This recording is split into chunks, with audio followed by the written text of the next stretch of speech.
and you're here to talk about protein. It's a topic that is of interest to a lot of people, especially in the vegan and vegetarian movement. It's been an interest of mine for many years as well, because so many people have asked me for so many years, where do you get your protein? And we're sick and tired of hearing that, aren't we? So finally, let us discuss this in a way that would help you have an appropriate response. And you will know exactly what to say at the end of this lecture.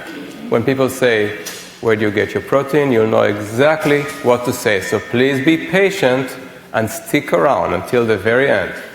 No matter how boring, no matter how difficult it is to listen to this Israeli accent, stick with me and you'll know what to say. First of all, everybody has been in the vegetarian vegan movement and also in the health food movement talking regularly about fats and also talking a lot about carbs. So we always hear about the low-carb diet, the high-carb diet, the low-fat diet. We don't have much of a high-fat diet, do we? But people are always hearing these countering effects of fats and carbs. But nobody talks about protein. I've never heard about the low-protein diet or the high-protein diet. It's just not mentioned. It is simply a dark horse that is in the race. It is one of the macronutrients, the three macronutrients being carbs, fats, and proteins.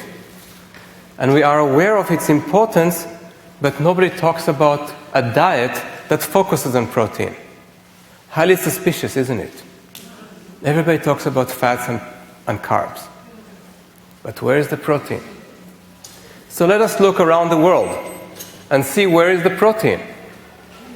Look at all the indigenous people in remote areas that are not north of the 40th parallel or south of the 40th parallel in the south side. Meaning the diets that are more appropriate for the human species before technology allowed humans to go far north or far south. We are, in nature, tropical creatures. We all came from one part in Africa, not too long ago. So let us look at indigenous people in warm climates, since they are much closer to us. And let us also look at people who live long life in various blue zones around the world. And all the science has shown us conclusively and repeatedly, so I don't have to repeat too much. I'm not going to talk about what you already know. Which was, if you eat less, you'll be healthier. And if you eat mostly plant-based, you will live longer. That's what all the science told us for many years. Books and articles have been published. So let us not talk about what's obvious. Let's talk about the less obvious. What's the main reason for longer life and for a healthier life when you avoid excessive amount of food and eat more plants? What's the side effect of that? The side effect is that you're simply eating less protein. And that is the secret they don't tell you. You eat less animal products, meaning more plants, you will have less protein. And you eat less food in general, which is typical for affluenza-stricken Western civilizations. And by definition, you will have also less protein, because the protein usually comes with a lot of calories. So in other words, all of those scientists who wrote all those amazing books and researched all the long-living peoples of the world could have simply said to us, eat less protein, but they didn't. For some reason, protein became a holy cow. Nobody wants to shoot down. Nobody wants to eat. Nobody wants to talk about it. It's politically incorrect. So it's easy to say, eat more carbs and less fat, or eat more fat and less carb. That's easy to say. But if we look at the people around the world that live longer, we don't see a big distinction between the level of fat and the level of carb. Look at the Italians with all their pasta, living good life in the 19th century, in the 17th century, in the 18th century. Look at all the Chinese with their white rice, all the Indians and Nepali with their rice and lentils. Look at all the Mediterranean and Middle Easterns with all their pita bread. I'm not saying that they are as healthy as they can be. They're not eating the optimal diets. But they live fairly long life and they're fairly healthy. Until the 20th century came about. Once they started increasing their protein intake, we started seeing chronic disease. So it has nothing to do with how much fat and how much carb they had. And that's because our body can easily convert fats into carbohydrates and carbohydrates into fats. It's so simple for metabolism to create energy from both macronutrients. But protein stands aside as a unique macronutrient that is different from all the others. It's different in that it contains an element, an atom, called nitrogen. And that's the main difference between protein and the other macronutrients. Protein contains nitrogen. Now the body has to do something with that nitrogen in order to convert protein into energy. And that nitrogen becomes the dirty residue of energy metabolism. Just like having a car without catalytic converters, which are increasing the dirt and the pollution in the air. We want to burn clean because our cells depend on cleanliness. Our tissues do not want to be suffused with toxic, metabolizing byproducts of energy production. So we suffer if we have too much nitrogen in our system. And that is why even the medical textbook of physiology that's most famously used in all medical schools, which is called the Guyton Textbook of Medical Physiology, even there, when they talk about the amount of protein that your body really needs, they talk about the obligatory use of protein, the amount that we actually lose every day in the stool. We're not supposed to lose much, if at all, in the urine. So we look in the stool to see how much protein are you losing every day. Your poop is the marker. And if you measure, you see that the average individual, the average man who weighs about 150 pounds, is going to lose anywhere between 25 grams and 35 grams of protein per day. That's the amount that you need to eat just to stay even. You don't need more than that, according to the textbook of physiology. But that textbook does not take into account indigenous people in some places who eat even less protein than that and they're still doing okay. So what's the story with them?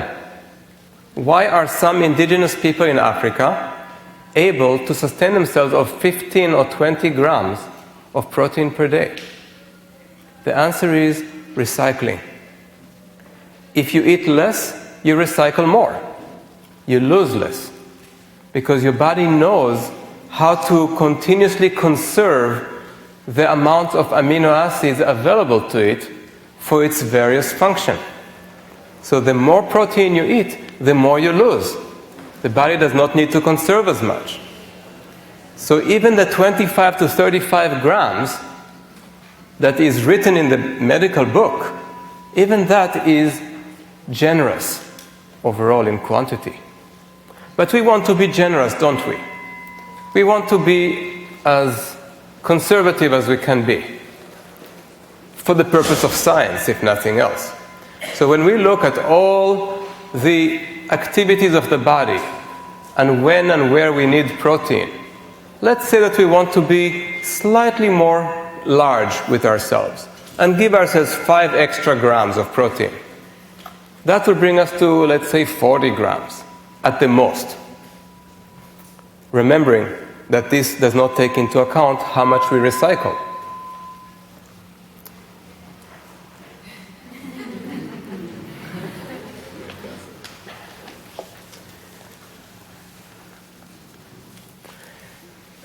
Now,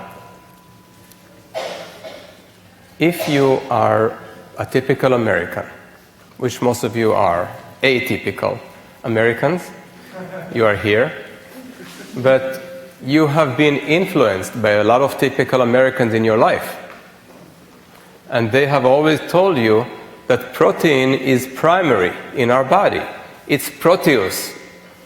Proteus means primary, extremely important. And that's based on old scientists who are no longer alive to undo the damage. They said, after investigating the body, the tissues, the cells, that a really important part of every cell in your body were proteins. And as a result, we assume that protein must be coming into our body in large amounts. But this is a little faulty, because on the contrary, if you can recycle extremely well, that's because the body needs to conserve what it has, and therefore you're not going to be ever necessarily in lack of such a nutrient. As long as you keep conserving it and building with it, and it stays in your body. For example, whenever you poop, as we said earlier, half of your poop by volume is the cells sloughing from your own gastrointestinal tract. And those cells contain a lot of protein which gets recycled. The body absorbs it. That's why we don't really miss much. Also, amino acids are very different from other nutrients like minerals, for example. Minerals, when they get into your body, they have a hard time being absorbed because they compete with each other for absorption. And the body does nothing to absorb them. Your body just sits there passively and hopes that through diffusion, some minerals will make it into your circulation. Unfortunately, today's foods are not as rich with minerals as they once were. So we are getting more and more deficient in minerals as a society. 80 to 90% of people are deficient in zinc, in magnesium, molybdenum, selenium, etc. All of those minerals, when they come in our body, they don't have an easy way because they compete for the receptors in our gastrointestinal lining. And we end up, if we take a lot of minerals in one supplement, and they are the typical minerals that occur in nature, in ionic forms, they will not be absorbed very well. Most of them will remain in your digestive system and cause diarrhea because of a process called osmosis. So the more minerals you have, for example, if you take mineral ascorbates or vitamin C powder, vitamin C powder contains a lot of minerals to buffer the acidic nature of it. Those minerals end up in your digestive system, and if you take a lot of that, you will have diarrhea. And if you have constipation, it's a perfect treatment for constipation because it brings more water into your poop, so it doesn't remain so dry and compacted. That's the nature of minerals. They stay in the gut, they don't get easily absorbed. On the other hand, amino acids get proactively absorbed. What does that mean? It means that your body is expending energy to actually take those amino acids and pull them into your circulation, into the cells lining the gut, and then into the circulation. So you are spending energy to proactively absorb the amino acid. And when you spend energy to do something proactively, what do you call it? You're not absorbing, you are adsorbing with a D. Amino acids get adsorbed because our body perceives them as extremely important. Why does our body perceive them as extremely important? Because in nature, we would be eating them in very small amounts. Scarcity is the rule of proteins in nature. In nature, we would have been eating a lot more plant and plant foods, and therefore we would have amino acids in them. But those amino acids, even if you have the entire constellation of them, All the essential amino acids are present in every green leafy vegetable, without exception. In 1 cup of kale, you get 5 grams of protein that appears in the form of amino acids. That's a lot. 1 cup. Those amino acids are complete. This protein is as complete as any protein you can imagine. Even though green leafy vegetables are not considered a good source of protein, by whom? By the cattle industry, by the dairy industry. They tell you that greens are insufficient. Ask the gorilla and the elephant if they are insufficient. Obviously, they are complete proteins, but they occur as amino acids, not as complete large globular proteins. Where do we have complete large globular proteins which can maintain 100,000 amino acids in one chain that convolutes upon itself, that has numerous knots, such that we develop one globular entity that is so interconnected you cannot get anything in there, not even an enzyme can get in there. Those are the globular proteins we find in flesh, in dairy, and in nuts and seeds. Those proteins have a purpose, both in the animals, just like as they do in our own body, as well as in the nuts and seeds. That purpose is easily manifested when we manufacture our own enzymes, which are globular proteins. From what? From amino acids. So every globular protein that gets into your body has to be broken down into its constituent amino acids, or it would not be absorbed. So you are spending a lot of energy just breaking down proteins to the situation where they exist already in the green leafy vegetables and in the fruit and in other plant matter besides the seeds. Those amino acids are much easier for us to digest and to absorb because we don't have to break them down. But as soon as we have them in amino acids in the gut, in that form, that's when we spend the energy to absorb them, to adsorb them. And that's a very important distinction. Nature tells us how much we would have been exposed to in the past. Nature tells us that if we are going to spend that much energy on something, it's because in nature we would have had such a little amount of it that we would have had to make every amino acid count. And what does it tell us about minerals, by the way? What about minerals? Were they abundant in nature? What do you think? Yes or nay? Yes, they were abundant in nature. That's why we don't care about them physiologically. That's why we don't spend energy absorbing them. Because every food in nature, every green leafy vegetable, every plant that we ate has been rich with minerals because those minerals were rich in the soil. And the plants that grow wild have deep roots, unlike the agricultural produce today. We would have had a lot of minerals, we would never have to worry about them. Plus, in nature, we would not be eating so many foods that make us deplete our mineral storage. When do you lose minerals? When you eat extremely high protein foods. You lose minerals because high protein foods burn in a way that leads to acid formation. Acetic acid, lactic acid, beta-hydroxybutyric acid, phosphoric acid, sulfuric acid. Those are all the acids that occur as a result of burning protein, digesting, metabolizing protein. All those acids build up in our tissues, and we have to leach minerals out of our main storage, the bones, the teeth.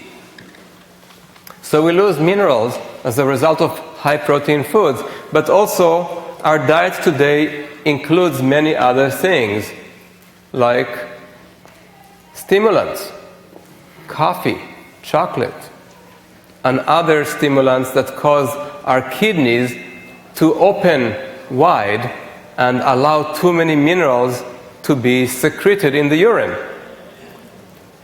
So our diet today makes us much more needy for minerals than we would have in nature. And because nature had so many minerals entering our body, we had no problem getting enough despite the competition between them, and we had no reason to expend energy to get them. Even the water that we drank once in a while in nature was highly mineralized and highly salty. So in nature, minerals were not important. That's why we don't absorb them well. Amino acids were extremely scarce. That's why we absorbed every one of them. Now think about it today, when we eat so much more protein than the past has allowed us to eat.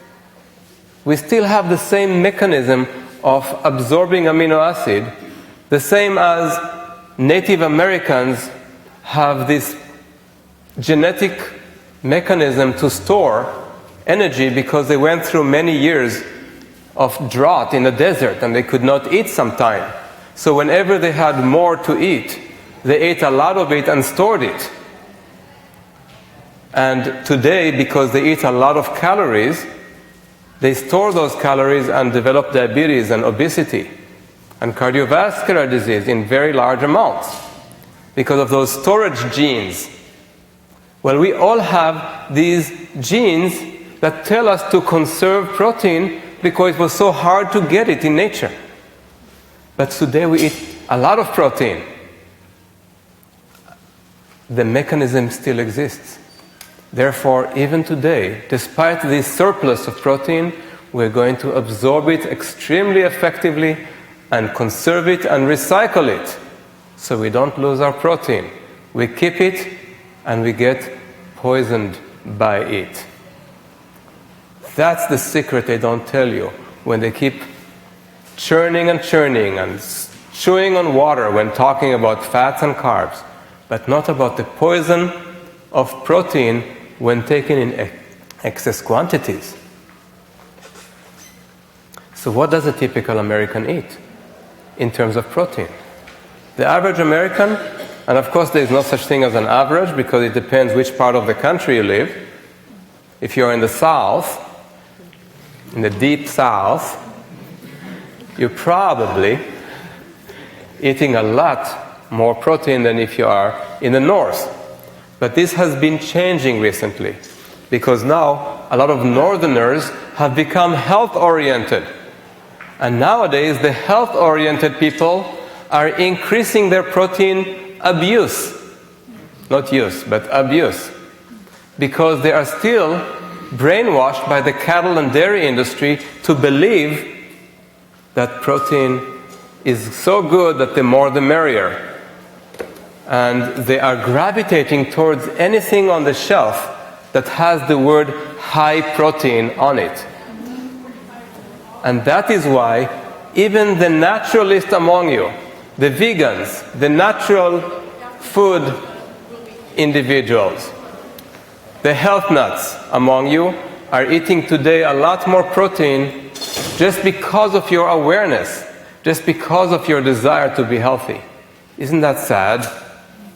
That those who deserve to be the healthiest because they put their effort and they put a lot of money into their healthy foods, that these are the people that are now degrading their health by increasing their protein level to the same level as meat and dairy eaters have.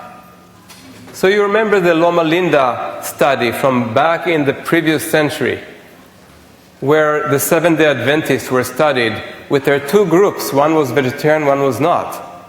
And they had this amazing scientific study that those who were vegetarian lived on average 10 years longer. They had already back then, 30 years ago more, they already had an average lifespan of 87. whereas the other group only 77. This is huge. 10 years as an average, unbelievable. And we have seen other studies back in the 20th century showing conclusively that people who have less protein in their diet actually have better health outcome. But now we're not going to see these differences anymore, because all the health food fanatics are moving back towards protein. Why? Because of major corporate entities that know how to capitalize on information that has been inculcated into our brains for so many years that we always had to be apologetic and excuse ourselves from being vegetarian and tell people, we're sorry, I'm getting my protein from more nuts. I'm getting more protein by eating more dairy alternatives, by increasing my soy. And because of this apologetic behavior, we always try to get more protein from other sources. And we have even been told incorrectly in one of the first books of the movement, the book about a diet for a healthy planet by Frances Moore-Lappé, the first edition, she made the big error of falling in that trap and saying that we need to complement our foods in order to get complete protein. Saying you need to have some grains and legumes in the same meal in order to have a complete protein, which scientifically was proven to be incorrect, because we have the amino acid pool in the body, not just in the liver, but in general, and because nobody eats just corn to be deficient in tryptophan. Nobody eats just one type of grain or just one type of bean, and that's it. There is no culture like that in nature, so why even make an issue of it unless we're simply trying to make vegetarians feel inappropriate, self-conscious, psychologically less happy with themselves, looking for excuses, telling doctors that this is the one thing they should blame. If they have a patient who is vegetarian, to blame that when they have any kind of disease, when in reality we all know how 98-99% of Americans eat flesh and are the most chronically diseased people on earth. So obviously that's not a scientific way to evaluate a patient. It is more like the grandmother's knee-jerk reflex. What my mother taught me is what I'm going to tell my patient, not what I studied in school, which doesn't teach about nutrition anyway. But that is the kind of psychology that has been gradually evolving within us, leading us to ultimately blame everything on our vegetarian choices and thinking we have no protein to meet our needs. So as soon as those big industries in the 21st century, in the last 5 years only, have succeeded in convincing us that this is what we need. They're high protein foods, but they are plant-based, so vegetarians come and buy. So you have all those bags that are high protein plant-based foods, high protein bars, high protein snacks, and we all are buying it because we are no better than the cigarette smokers who bought cigarettes 60 years ago because they thought it was good for them, because there were some medical studies, sponsored by the tobacco industry of course, that proved that smoking cigarettes will be good for your health. And everybody went into the cigarette smoking habit, which, as you know, in the 30s and 40s and 50s, the normal thing to do was smoke. The common thing to do. So now the normal and common thing to do is to eat stimulants like coffee and chocolate and to eat high protein. That's common today, and it is perfect for the medical industrial complex and the drug companies because it keeps us sick. It keeps us chronically diseased, and it keeps the system going inflationary growth. Everybody is in recession, but the medical complex is always inflationary because more and more people are sick and the treatment is more and more expensive. And the main cause, according to everybody who comes to the United States from indigenous places, as soon as they come here and increase their protein content, they immediately develop the same chronic disease that they never had before, whether it's cancer, diabetes, cardiovascular disease, autoimmune disease, neurodegenerative disease, and the list goes on. It's the protein. You lost something.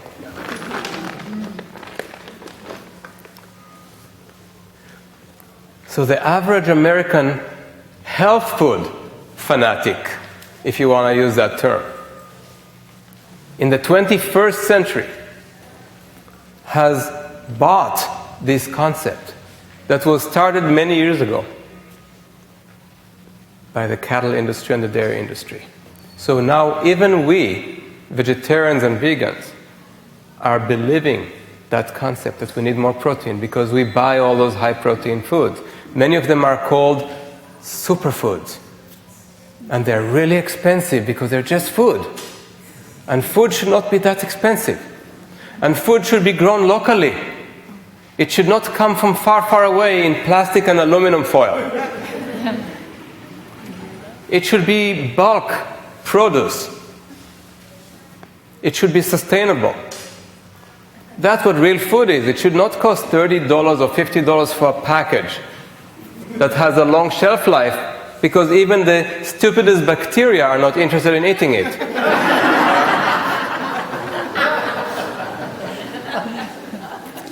Yet what do?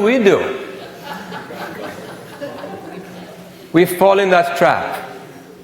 Now, I feel sorry for a lot of those industries, and especially the salespeople who represent them, because they really mean well. They think they've discovered some kind of an elixir of youth. They want to sell it because they think we're going to sell a good thing, but they don't know that they're harming themselves and other people. I feel sorry for them, and maybe that's why you still have enough compassion in you to buy their product. But let me assure you, if you stop buying them altogether today, they will find something else to sell. They will be okay. Don't worry about their welfare. They'll sell something a little healthier, and they will be healthier for it too. Throughout the generations, we always had a continuous flow from one type of product to another to another. Look at the big change in the last 20 years with computers and iPads and iPhones and whatnot. Things will change. Everybody will ultimately find a job if they are willing to work. Don't worry about those industries. Are you worried about the tobacco employees? Not anymore. There aren't that many of them left. But you don't worry about their job. You know that they will find something else to sell, right? The same is true here. These well-intending people that we all like and cherish, who want to sell you products that are vegan, they really mean well. But if you buy, they get the message that there is demand, and they will keep selling, and you will keep getting sick. That's basically the formula. So how much protein does the average vegetarian in the 21st century eat when he or she continuously buys proteinaceous foods, high protein food? Maybe on average 90 to 100 grams of proteins. Remember how much we actually need. And we'll talk about athletes in a minute and bodybuilders and so on, because I know some of you would want to ask. But before that, if we actually eat between 90 and 110 grams of protein, let us investigate what would the most strict vegan will eat in protein, in grams. And when I say protein, I mean loosely the total or the totality of amino acids and protein in every given day. What would the typical fanatic vegan, strict vegan who does not buy any superfoods, does not buy any high protein bars and powders and artificially processed and packaged boxes and products like that, What does this person, the fanatic, strict vegan, only eating fresh produce, some nuts and seeds, some grains and legumes, lots of fruit, lots of greens, how much protein will that person eat today? At least 60 to 70 grams per day. So please, don't tell me that person has a hard time getting enough. Remember, the 35 was the top limit of obligatory protein to compensate for what's lost in our stool. And we added an extra 5 to be nice. So we went to 40 grams. Would a person having 70 or 60 ever be in a problem situation? No. Now let us explain why is it that some of us do get so much more protein than we actually need. And maybe there is no way around it. So if there's no way around it, we have to accept it and perhaps live to 118 instead of 120. But still have a fairly good life. It's not perfect, but it would be fairly good. As long as we don't keep cheating on a regular basis, right? So once in a while, we eat too much. But on average, we will eat a little more on a daily basis than what nature told us we would have eaten. Well, the reason is that there are certain nutrients containing more amino acids that are necessary for detoxification. Our bodies today are polluted, and so is the environment. I don't have to tell you. So we need more amino acids that are crucial for the detoxification process in the liver. I have a 90-day detoxification program that explains the entire science of detoxification, what your body really does to eliminate and process toxin. There are at least 15 steps involved throughout your whole body, and if even one step is not taken care of, the whole process does not move forward, just like a domino effect that is stopped because one domino is still standing. We need some more amino acids than we would have in a natural, pristine environment. We also need more fats for the same reason. Our immune system requires some more of these very amino acids for its own function. That is why today we almost have to, if we live in a polluted city, or in most Western areas, even if you live in the great outdoors, next to some farm that goes spraying pesticides and so on, all those residues that get into your body from the air that you inhale and the water you drink and the food you eat, you will have a little greater need for some more amino acid, which is why we feel so good when we eat whole grains and whole legumes, when we eat lentils and other beans, when we eat quinoa and buckwheat and amaranth, etc. We feel good because partially we feel we need more of those dense nutrients that contain for us some of those external additional amino acids. And that's why we eat more of those seeds, those tiny seeds that in nature, there's no way we would have been exposed to such a good quantity of them. Where in nature would you have enough seeds to make one loaf of bread? Enough seeds to have one bowl full with beans? It wouldn't happen. Today we eat more of those and we get more calories and we suffer a little bit as a result, but we also get more of those nutrients and our protein level increases as a result to maybe 50, 60, 70 grams, depending on how much we eat. Our body seems to still handle somehow the toxicity associated with that increased amount. And of course, for some people it's significantly too much. But for most of us, we can handle a little more of this toxicity. And this toxicity is basically coming from the nitrogen. When we create energy out of the surplus of protein, we have to decapitate the amino acids, take out their nitrogen, and it creates new compounds like ammonia. Ammonia is highly toxic in our body. We have to create new compounds like nitrosamines and heterocyclic amines. We have to create new free radicals, like nitrogen free radicals, which our body does not know how to handle. We are very well equipped to handling the oxygen free radicals. That's why we manufacture all those natural antioxidants inside our cells that are designed to take out, to neutralize oxygen free radicals from metabolizing of fats and carbohydrates. But now we have all this surplus of protein, and we have nitrogen free radicals which we are ill-equipped to handle, and they stick with us. And every time you eat fatty foods, those nitrogen free radicals will turn them into rancid fats. Rancid fats are one of the main causes of aging. So we are paying the price of having that excess amount of protein. But bringing it up to 100 grams per day is inexcusable by buying those high protein foods. That's a bad thing. Now, I don't have much time because somebody showed me that I have to finish pretty soon, right? So, if you want to hear a lot more about proteins and the science of it, just like I mentioned today, but a little more in depth and covering other topics related to protein, on the table B38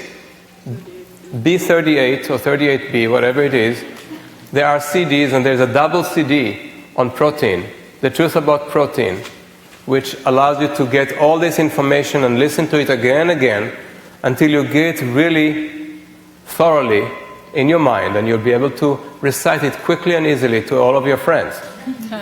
If you want some free information, and most people want free information, there's a website called thetruthaboutyourfood.com.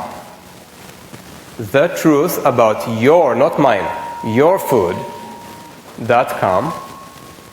And that one has 6 seminars, almost 2 hours each, covering all the fundamentals that everybody should know about food. The truth about food, protein, processing, supplements, etc. So you can get some of the basic no-nonsense science that you haven't heard until now in sufficient quantity or in one place. And it is all founded on reality of nature and biochemistry. So that's really important if you want to know that.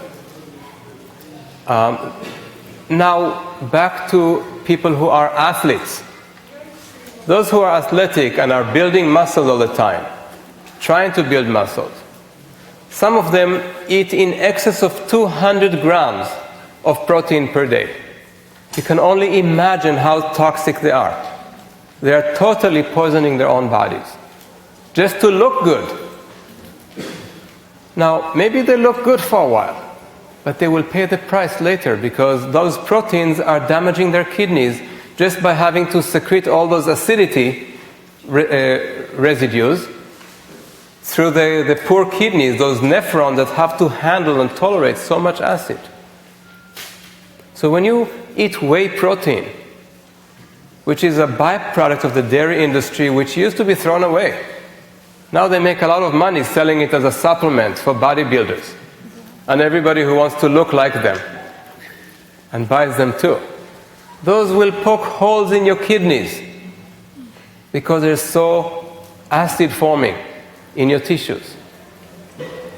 And all those other highly proteinaceous food that people eat on a regular basis, some health gurus eat 15 eggs for breakfast. I don't have to tell you that they are poisoning themselves with too much protein, but they are health gurus to some people. It's all in the protein. Some people will not eat so many, not to go above 200 grams. They will say, I still want to maintain muscle mass and avoid losing weight. Remember, it's not about the protein, whether you lose weight or not. It's about the calories and your metabolism. So if you have enough fat and enough carbs, you're not going to have a problem losing weight. On the contrary, you might gain some. It's not about the protein that you would need in order to gain weight or to keep it. And if you want to increase protein content of your muscles, by adding a few grams of muscles every day, even the strongest bodybuilders, the ones who are more successful, never exceed 10 grams gain of protein in terms of muscle mass per day.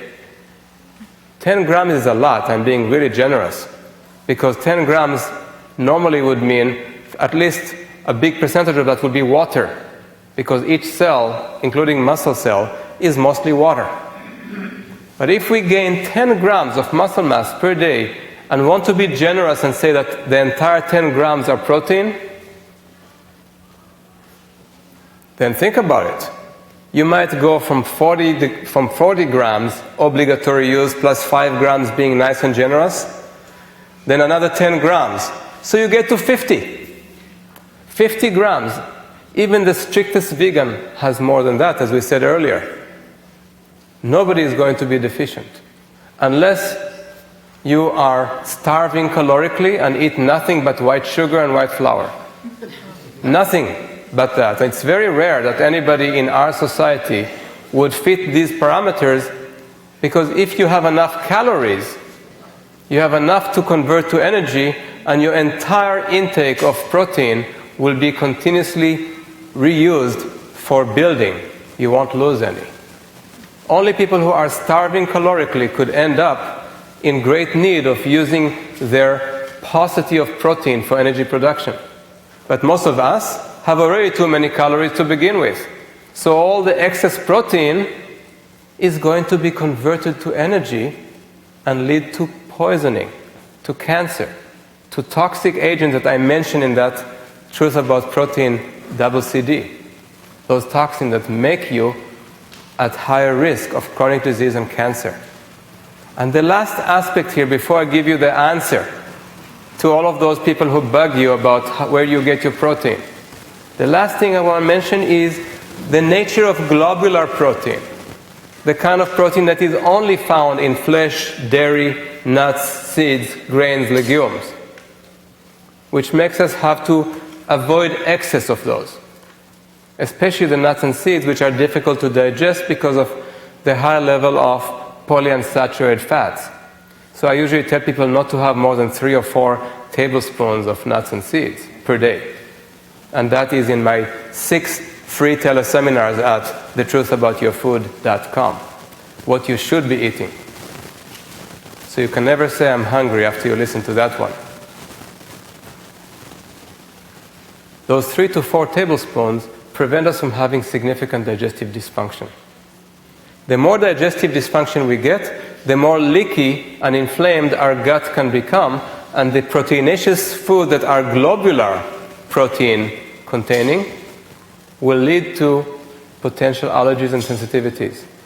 Some of them will not be broken down completely to amino acids, in which case we would actually absorb through the leaky gut complex polypeptides or oligopeptides or dipeptides or tripeptides, which means only 2 amino acids together or 3 amino acids together or a small amount. Those should never be absorbed in nature. But now they are getting into our circulation, initiating an immune response. That's why almost all the allergenic foods that you know of, that all the manufacturers say free of soy, dairy, eggs, corn, gluten, etc. You all know about these. These are all coming from globular protein. So that's another reason to avoid excessive amount of protein, and especially to avoid foods that are rich in protein, especially if they're called superfoods, because that's when you're going to eat them every day as a supplement. And that's when you get the same globular protein into your body day after day after day without giving the immune system a rest. That's when you develop significant allergies, inflammation, autoimmune disease. That's why I'm telling people avoid the hemp seeds. A lot of protein that you have every day because you're told it's a superfood. You're going to become allergic and sensitive to it. The same is true for chia, and the same is true for flax, ground flax that you have every day on your food. All those proteinaceous food that you would have eaten in nature only once in a while, twice a year, 3 times a year, one short season. Now you're exposed to them all year long, and they're called superfoods, so you might put them into your body every day. And that's why they're actually damaging you in the long run. They're not real foods. They were never even known as foods in nature. If you come to our fold and study with our university, you will learn a lot more about the concept of allergenicity, sensitivity, and how our body functions, so that you can make the appropriate decisions for health and longevity. What is the answer to people who say, where do you get your protein? The answer is, how do you avoid excess? That's what you should always tell them. How do you avoid excess? Write it down. How do you avoid being poisoned by too much? That's another way of saying it. You can be creative. Say it in however you want, whatever fashion. And that will be the best and most correct answer. Thank you very much. Thank you. No, it's mine now. Great talk. Thank you.